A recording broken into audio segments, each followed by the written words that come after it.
All right, good morning and welcome to an oral argument session of the 5th District Court of Appeal. I'm Judge Richard Orfinger, and I'm joined on the panel today by Judge Jay Cohen and Judge James Edwards. Just so that you're aware, these proceedings are being both recorded and broadcast on YouTube. This is the case of the Pantry and Circle K versus MyJack's Manager, LLC. Both parties have 20 minutes per side. The appellant can reserve as much time as he chooses. The clock is set to 5 minutes. It'll flash yellow when you get to 5 minutes, but if you want something other than that, let me know and I'll try to alert you. Can everyone see the clock on their screen? Yes, Your Honor. Yes, Your Honor. All right. Well, with that, we'll go ahead and begin argument. Counsel, whenever you're ready. Thank you, Your Honor, and may it please the court. Kent Safert with the law firm of Hopping, Green & Sams on behalf of Circle K Stores, Inc. and the Pantry, Inc. Your Honors, this case is based on MyJack's technical argument that the notary jurat on the lease termination affidavit used the words sworn to and subscribed rather than the word acknowledged, and as such was not technically in compliance with the acknowledgement provisions of section 695.03 Florida statutes. And as such, do you concede that it was not in technical compliance?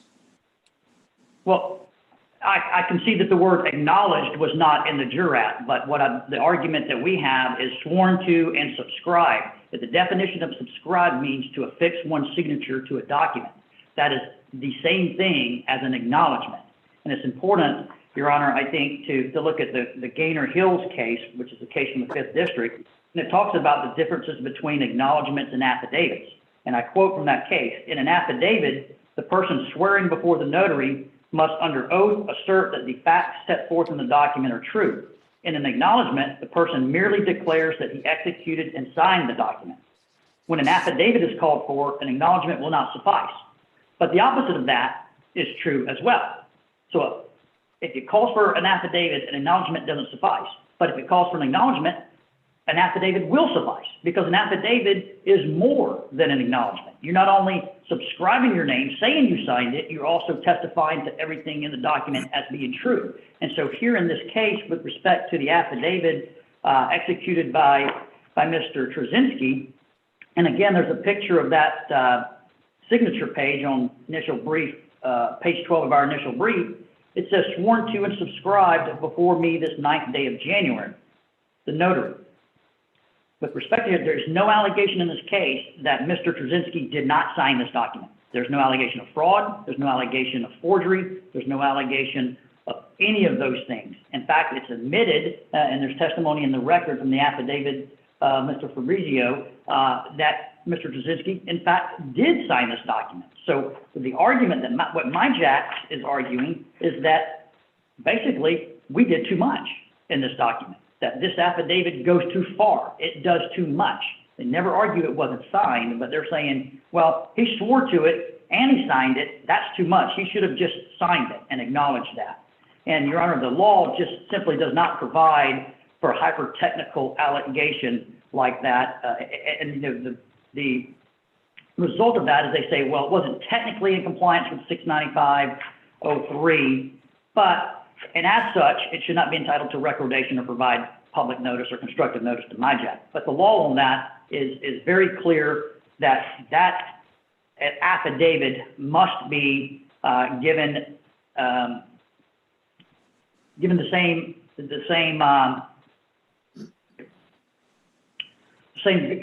worth as an acknowledgement under the statute for a couple of reasons. The Gaynor Hills case, Your Honor, I think it's one that's directly on point.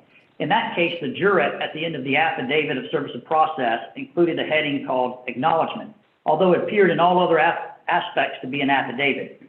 This court concluded, and I quote, the wording of the notary block is not sufficient to vitiate the document's effectiveness of an affidavit. The notary block must be read in conjunction with the rest of the document. And here, if you read the lease termination affidavit in conjunction with the rest of the document, it is clear that Trzynski executed the document. He subscribed to it before a notary, and there's no allegations there was any fraud with respect to the notary.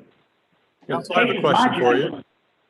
Sure, under 695.03.1, it talks about acknowledgement or a proof. How is this affidavit not a proof? Well, Your Honor, I would suggest that it would constitute a proof, but I think there is some old case law out there that says a proof requires two subscribing witnesses to them. Not exactly sure about that, but again, I would suggest it was a proof. I'd suggest it's more than acknowledgement, and it certainly sustains the purpose of the statute under 695.03. And the purpose of 695.03 is to ensure the person signing the document is actually signing the document. That's what an acknowledgement is. I certify I signed the document. Here in this case, the affidavit certainly satisfies that purpose, and that's what the Gaynor Hill case and the Edenfield versus Wingard cases suggest. And if you look at the Edenfield, which is a Florida Supreme Court 1956 case, MyJack cites it for the general rule that, and I quote, a defect in an acknowledgement which would prohibit recordation prevents the primary document from acting as constructive notice, even though actually recorded. However, that general rule deals with substantive defects. It deals with substantive defects, a forgery, an illegality, something of that nature. That Florida Supreme Court case goes on to cite that with respect to procedural defects, it states, it is the established policy of the law to uphold certificates of acknowledgement, and wherever substance is found, obvious clerical errors and all technical omissions will be disregarded. Inartfulness in their execution will not be permitted to defeat them if looking at them as a whole, either alone or in conjunction with the instrument, we find they reasonably and fairly indicate a compliance with the law. And here there's no doubt. Counsel, in Edenfield, the notary actually identified the wrong person. It wasn't just a typo. Initially, I thought it might have just been a typo with CB and ED, but EB rather, but one was the mortgagor and one was the mortgagee, and the notary got them flipped around, correct? That's correct. And the Florida Supreme Court found that to be a technical error, not a substantive error. Well, and I mean, that case, if anything, would be far worse in terms of not proving who signed the document than what we have here. Is that your contention? Absolutely, Your Honor. That's far worse. Here, there's no dispute Mr. Krasinski signed this affidavit and swore to it. Absolutely none. Now, MyJack was free to argue forgery, fraudulent, any other kind of illegality, but they have not made any allegation whatsoever. The sole thing is the word acknowledged is not in that jurat. And moreover, Your Honor, with respect to the curative statute of 695.03 subsection 4, recently enacted this past year, it basically codifies the Edenfield case and the Harris versus Walbridge case out of the 1st District. And that section states that all affidavits, oaths, acknowledgments, and it goes on to state other things, are validated and upon recording may not be denied to have provided constructive notice based on any alleged failure to have strictly complied with this section as currently or previously in effect are the laws governing notarization of instruments. Then it goes on to preserve substantive challenges. It says this subsection does not preclude a challenge to the validity or enforceability of an instrument or electronic record based upon fraud, forgery, impersonation, duress, incapacity, undue influence, minority, illegality, unconscionability, or any other basis not related to the notarial act or constructive notice provided by the recording. Again, Your Honor, here, they've not argued any of those cases, fraud, forgery, or other substantive defects. In the one case they primarily cite to and rely on, Summa Investing Corporation, it's a 3rd District 1990 case, there was a substantive error there in that case, that the mortgagor, the signature of the mortgagor was witnessed and notarized by one of the mortgagees. This was a fatal error under Florida law because an interested party cannot serve as a witness or a notary to a document. So that was an illegal acknowledgement under Florida law. The second argument, Counsel, in the Summa Investments case, did the court find that the acknowledgement or the notarization was void? I believe they did. Yes, they did, Your Honor. I believe so. Was there any finding here by the trial court in the summary judgments that the notarization was void or the affidavit was void? No, there was no finding to my knowledge because that issue was never raised. It was never pled. The only thing that was pled was it doesn't contain the word acknowledged in the jurat, and thus it is invalid or ineffectual to provide constructive notice to MIJACs. And what must be kind of noted here, some of the facts, Your Honor, if we can kind of jump back to those a little bit, is that, you know, this document had been recorded for 8 years prior to MIJACs obtaining this property. And when they acquired the property, they had a title insurance company run a search on it, but they didn't run a search in the official records. They ran their own database search, and they didn't show this use restriction in it. And so later, when MIJACs had a sale fail because of the use restriction, a title claim policy for $600,000 was made, and then the insurance company has brought this lawsuit to try to eliminate the use restriction rather than pay that claim. So that's how we've gotten to this point. Yes, this, counsel. In terms of timing, was the affidavit regarding the lease termination, which attached the earlier lease termination agreements, was that recorded and executed on the same day as the sale of parcel 6A went through? Yes, Your Honor. The lease termination affidavit was executed on January 9th. The deed from Area Properties, Mr. Ferris, was executed on January 9th, simultaneously. Then they both were simultaneously recorded January 24th, 2006. One was at page 1675 through 85, then the next was 86 and 87. So it was a simultaneous recording of all of those documents and execution. And the affidavit regarding the termination of lease that was executed by Mr. Trzynski, did it attach the earlier lease termination agreement and the 2 amendments? Yes, it did, Your Honor. That's what made it to be 10 pages. The lease termination agreement is only 2 pages, and then the rest is the lease termination agreement and the 2 extensions. And those were recorded in the official records.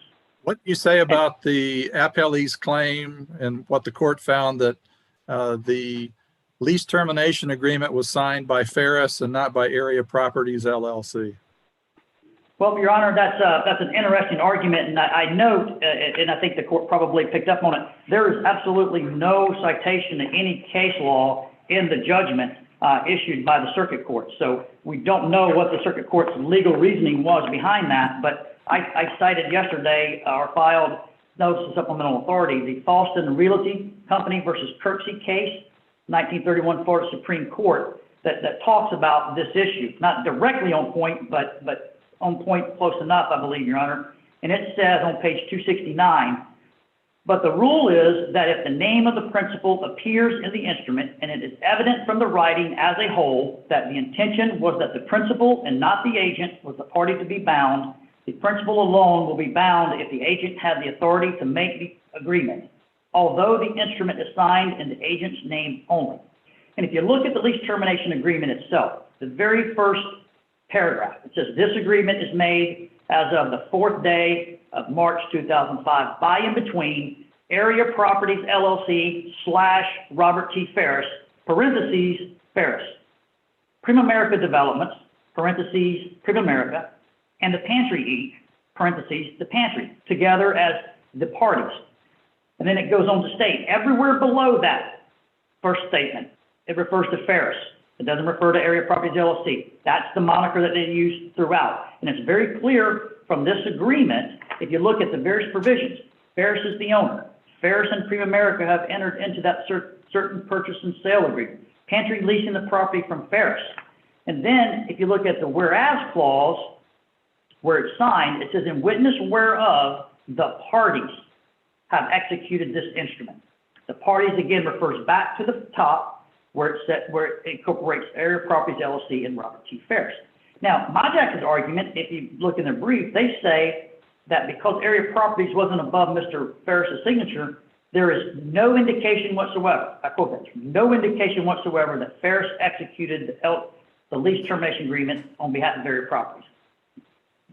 The only way he could be executing this was on behalf of Area Properties. He had no individual interest in anything. Why would an individual be signing this if it wasn't for the purposes of Area Properties? And that's confirmed because a few months later, he signed a deed selling the property to Primerica and Mr. Trzynski, just as anticipated in this lease termination agreement. So again, it's a hyper-technical argument, Your Honor, that has no basis in law that we think. And moreover, there's no factual premise for the argument that MyJack says he's signing in his individual capacity. If you look at the affidavit in the record from Mr. Ferris himself, and that's in page 490 of the record, he states and testifies, I signed the agreement on behalf of my limited liability company. So the evidence in the record is very clear. The intent of the parties was to sign the lease termination agreement, and that Mr. Ferris did that in his capacity, although he used his name rather than the LLC. And I would also kind of note, Your Honor, if you go back to kind of the facts of the case, what was happening here is you have two parcels, parcel 6 and parcel 6A. 6A is the little one that had the lease on it that Mr. Ferris owned. Parcel 6, Mr. DeFalco owned. Mr. Trzynski was doing a real estate business deal. Happens all the time. He said, I'm going to consolidate these two parcels into one parcel, and I'm going to sell it. And to do so, he had to acquire parcel 6 from Mr. DeFalco. He had to acquire parcel 6A from Mr. Ferris. He'd come up with a lease termination agreement to say, I'm going to purchase both of these, but I'm only going to do it if I can terminate this lease. And that was the whole intent and purpose of this deal, and that's what all of these documents reflect, that intent. And that is exactly what happened by January of '06, when the deed and the lease termination affidavit with the attached lease termination agreement and extensions were filed in the public records. And MyJack simply, their title company just missed them. In fact, another buyer, or a racetrack buyer, found them in the public records when they conducted their own search. So those records have been there, and they were on notice. With that, I'll reserve the rest of my time, Your Honor. All right, counsel, you've got about 4.5 minutes. Mr. Summers, if you'd like to respond. Yes, Your Honor. Thank you. May it please the court. My name is Gary Summers. I represent the appellee MyJack's Manager, LLC. The summary final judgment that is under attack in this appeal contains numerous findings. We submit all of those findings are supported by the summary judgment evidence that was submitted. A key part of that summary judgment evidence, obviously, is the lease termination agreement that we've been discussing this morning. That was a document that is filled with mistakes. In fact, that's really what this case is about. It is one mistake on top of another mistake on top of another in terms of the documents that were. Does that include the mistake of the title company in not finding this? I can't answer that. I don't know why the title company didn't find this document when this particular property was searched. But in terms of trying to create the restriction that Circle K wants to enforce, there are numerous mistakes with that attempt. The lease Let me termination. ask you this. Mr. Summers, I assume that you do a lot of real estate work. I'm sorry? I said, I assume you do a lot of real estate work. Yes, I do, Your Honor. And you're familiar with the concept of inquiry notice. If there's something in the record that would put a reasonable person on notice that he or she needs to inquire further, you have a duty to inquire further. So even if there are some technical defects with the lease termination agreement, isn't it enough that a reasonable person would have looked into it further? I mean, you agree with me that the concept in real estate law of inquiry notice is well established, don't you? Your Honor, that principle of law is established. It was not argued by Circle K in this case, and it was not addressed. What is it about the lease termination agreement that, even accepting there may be technical defects with it, would not put a reasonable person, in this case a reasonable title examiner, on notice that he or she needs to pursue the matter a bit further and get to the bottom of it?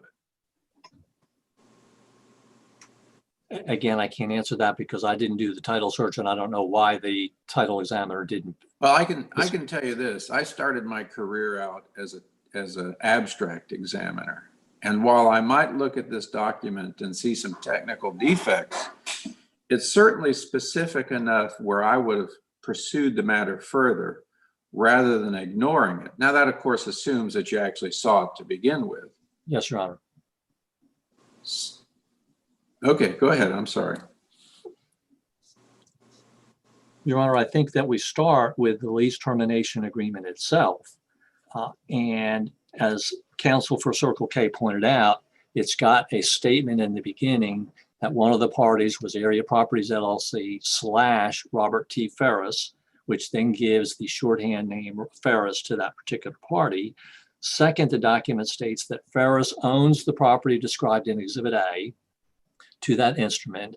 Well, but they've called the parties Ferris. I mean, they could have said Area Properties LLC Ferris, hereafter referred to as Joe Blow. That wouldn't give Joe Blow any interest. That's just their shorthand for how they're going to refer to that property, that party rather. Well, I understand, Your Honor, but they identified Ferris, Robert T. Ferris, as one of the parties, Area Properties LLC / Robert T. Ferris. So what's the harm if you've got too many parties as opposed to not enough? I mean, you agree that Area Properties was the proper party, right? That is correct. Area Properties LLC So owned the property on that day. If they day. had Area Properties and Judge J. Cohen, what's the harm? I mean, you got too many people. Maybe J. Cohen doesn't know anything about this, but Area Properties does. So what's the harm in having it over-inclusive as opposed to under-inclusive? Your Honor, in that context, there's not a harm in having too many people, but it creates a problem with how they set the document up to be executed. And those shorthand references that were used from the introductory paragraph are used throughout the body of the document. And as the trial court correctly found, only in the body of the document, not on the signature page. On the signature page, you don't have a shorthand reference for pantry. You have the Pantry Inc. by an authorized representative. You don't have the shorthand reference for Primerica. You have the full name. But on that signature page, the only execution is by Robert T. Ferris. There's no signature line for Area Properties LLC.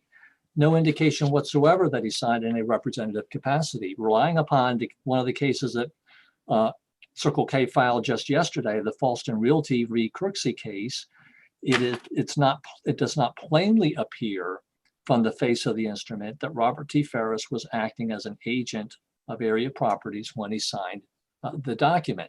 The title examiner, whose report is in the record, who searched Circle K's property, even included a note to that effect when he listed the lease termination, the termination of lease affidavit. He said not properly signed and wasn't acknowledged. He even pointed out that particular defect. So let me just step back for just a minute. Let's focus on the termination of lease affidavit that was filed by Mr. Trzynski in January of 2006. Yes. My understanding is attached to that were the earlier lease termination agreements, which contain the problems that you allege are existent. Is that right? That is correct. So let's assume that all of the problems on the earlier lease termination agreements are in fact real problems.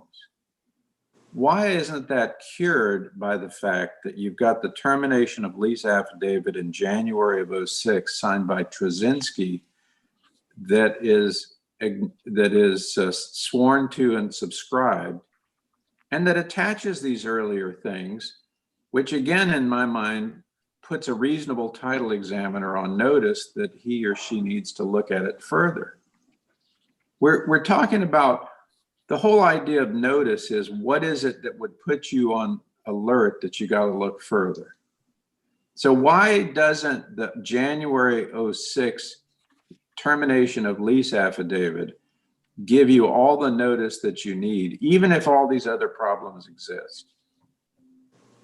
Your Honor, I think there are several problems with that affidavit, separate and apart from the issues we've discussed regarding the lease termination agreement. It starts off with the fact that Trzynski, when he signed the affidavit, states in the beginning that he is the manager of Orange Commons, which is to become the owner of the property. He states under oath, and again, Circle K emphasizes those statements were made under oath, they're true, that Orange Commons LLC did not own the property at the time that he signed the affidavit. So Orange Commons LLC had no authority to impose a restriction against the property. Again, we're talking about parcel one, the smaller of the parcels owned by MyJack's manager, on the date that Trzynski, at the moment that Trzynski signed that affidavit. And But are we- Trzynski- If Trzynski didn't own it at that time, who did? Area if Properties, Trzynski- Area Properties LLC owned the property at that moment. Who had also entered into an agreement to impose those restrictions, correct? Had signed that document months earlier. That is correct, Your Honor.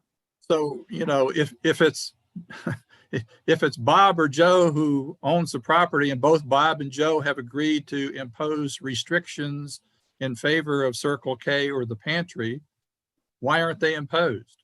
If both parties to the agreement, one or the other owns it, either Area Properties owned it or Trzynski owned it, and they both agreed to impose the restrictions, how come they're not imposed? Your Honor, Trzynski never owned the property. He didn't own it at the time he signed the affidavit. He didn't own it the day after he signed the affidavit. Well, he signed on Orange behalf Commons, of. Orange Commons owned it, correct? Orange Commons was to become the owner the next day. That's correct. Okay, so either Orange Commons LLC owned it or didn't, or Area Properties owned it or didn't, right? And That both is of those correct. entities had agreed to impose the restrictions on the use of the property. And if there were any problems with the original lease termination agreement, that's cleared up in Trzynski's affidavit, correct? Your Honor, I understand your point. I disagree. I don't think you impose restrictions by recording an affidavit. You couldn't attach a deed if Area Properties had conveyed the property to Orange Commons by a deed in March of 2005 and failed to include an acknowledgement clause on that deed. Trzynski couldn't sign an affidavit in January of 2006, attach the unacknowledged deed to his affidavit, and have that affidavit with a copy of the deed serve to convey the property. What's the purpose of an acknowledgement?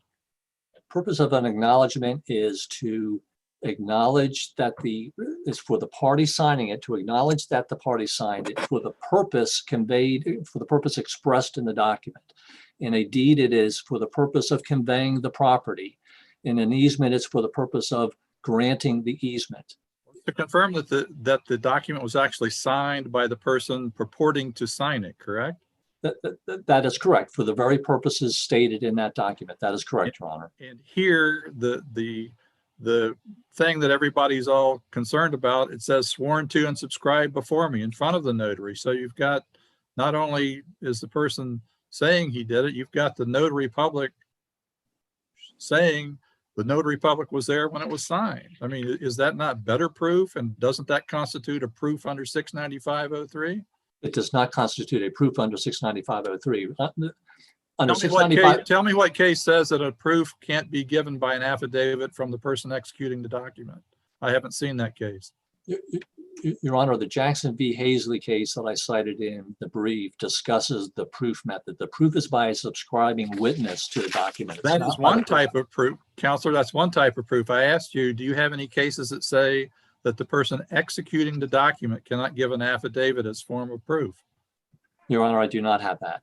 But I have the language from 695.03, which says that to entitle an instrument concerning real property to be recorded, the execution must be acknowledged by the party executing it or proved by a subscribing witness to it.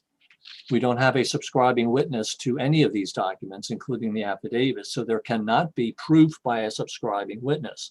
We're limited to acknowledgement through the acknowledgement clause, which the cases are, or the statute is clear, must contain the word acknowledged. Point to me where in 695.03 it says the proof must be from a subscribing witness only. I'm looking at paragraph 1, it's not there. Where else is it? Your Honor, I just read from the very beginning of 695.03, to entitle an instrument concerning real property to be recorded, the execution must be acknowledged by the party executing it or proved by a subscribing witness to it. Then it goes on to say, or legalized or authenticated in one of the following forms. Then the statute has 3 subparagraphs, 1, 2, and 3. Subparagraph 1 is the one that relates to instruments executed in the state of Florida, which is what we're dealing with here. And subparagraph 1 deals only with acknowledgement or proof may be taken, administered, or made. And then it goes on and lists the people that can take that acknowledgement or proof. And one of those is a notary public. So the proof must be by a subscribing witness because of the introductory paragraph to 695.03. That's how a proof is done. It's not done through the party executing it, signing an affidavit and swearing in that affidavit. It's not the person signing that does the proof. It is a separate person, in this case, a subscribing witness. And again, the Jackson v. Hazley case gives the perfect example of how that is done. Counsel, let me ask you, we were talking earlier about the termination of lease affidavit. And again, I'm talking about the one in January of 06. And you pointed out that at the time that Mr. Trzynski signed it, he says that Orange Commons is to become the owner. The record reflects that Orange Commons had it under contract. Is that correct?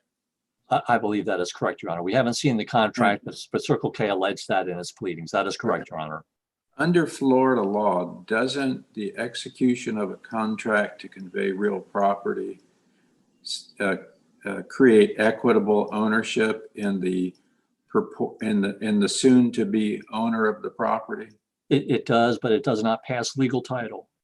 No, I understand it doesn't pass legal title, but we're just talking about, you pointed out the concern that at the time they did the termination of lease affidavit, that Orange Common wasn't the owner.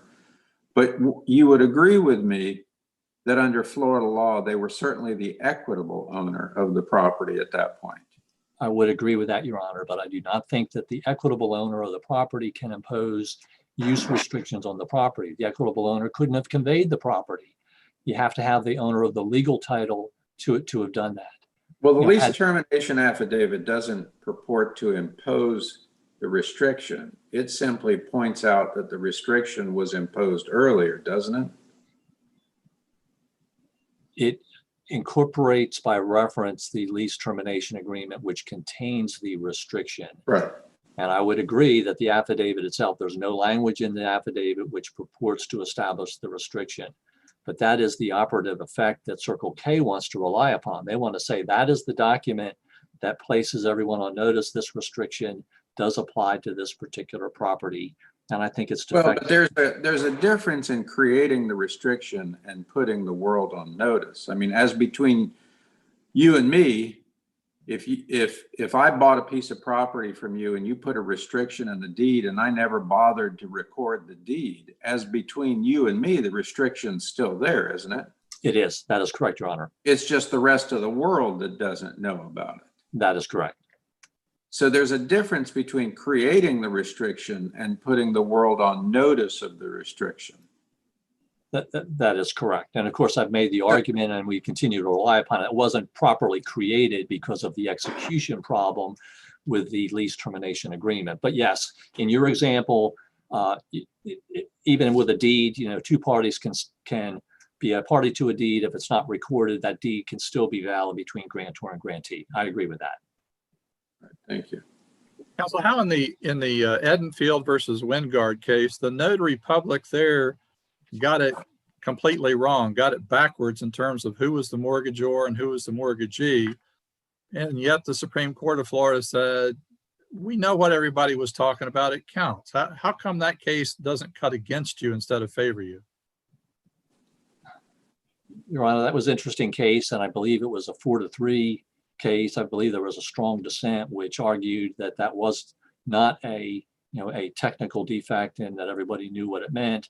I think it stands for the proposition that if it's not properly acknowledged, that and the distinction in that case was it did contain an acknowledgement clause, just like in the Summa Investing Court. It had the wrong people. It had the mortgagee given the mortgage. Well, I understand that. Yeah, and so it was dead. It was dead wrong. And yet they said, good enough. We know what everybody meant here. How do you look at the lease termination agreement and say, we don't have a clue what was meant here. We don't know what was meant by Ferris.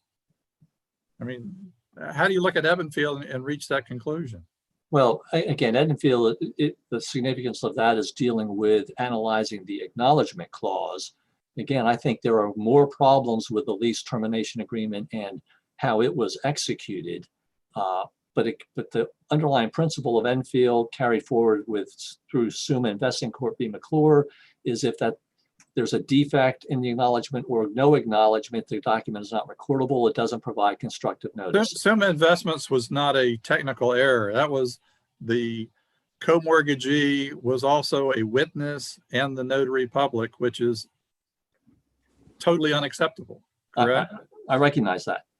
It was a void. The court there held the acknowledgement was void.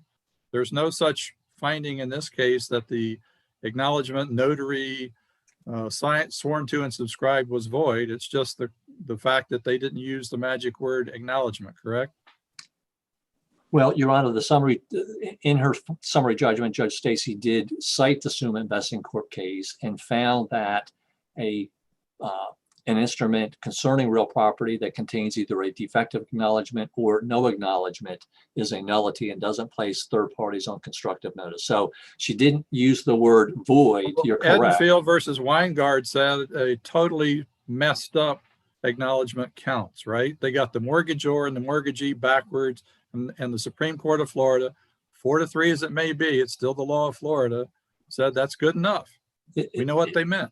It did in that case, but the names were so similar. It was CB versus EB, and they had the notary public knew who they were. It was not a typographical error. It described two different people in two different roles, and the notary public got it backwards, correct? The notary public did get it backwards. That is correct, Your Honor. We don't have anybody here getting it backwards. Go ahead, sorry. Before we let you go, I'm going to give you an extra 30 seconds. I want you just to tell me why 695.03 subparagraph 4 doesn't cure the problem, assuming that there's a problem to begin with. Your Honor, I've looked at that subsection 4 carefully. Of course, it became effective January 1 of this year, long after this case was filed, long after the events took place. How I view 695.03 subsection 4 is it did not do away with the requirement to comply with 695.03 subsection 1. In fact, it expressly reaffirms that. It says that the oath or the proof taken must be taken in accordance with subsection 1, 2, or 3. Subsection 1 is what applies here, which says that the signature must be acknowledged or proved by a subscribing witness. So it didn't do away with that, and it didn't eliminate the requirements in Chapter 117 for the notary to state the particular function performed, either an oath, evidenced by the word sworn. Counsel, thank you. I've given you an extra minute, so we're going to call it on that, and I'll give opposing counsel the same amount of extra time if he needs it. Thank you, Your Honor. I would just note that for purposes of the judgment below, there were competing cross motions for summary judgment, basically mirror images. Circle K's motion for summary judgment to validate the use restriction was denied. On the flip side of that, the MyJax's motion was granted. So what Circle K would ask in this case is not only that this court would reverse the motion for summary judgment in MyJax's favor, but remand with directions to enter summary judgment and grant summary judgment on behalf of Circle K, recognizing the validity of these use restrictions. And with that, Your Honor, I'm happy to answer any questions if you have anything else at this point. Any other questions, gentlemen? Thank you. All right, counsel, thank you both very much. Stay well, and we'll be in recess until the 11 o'clock case. Thank you. Thank you, Your Honor.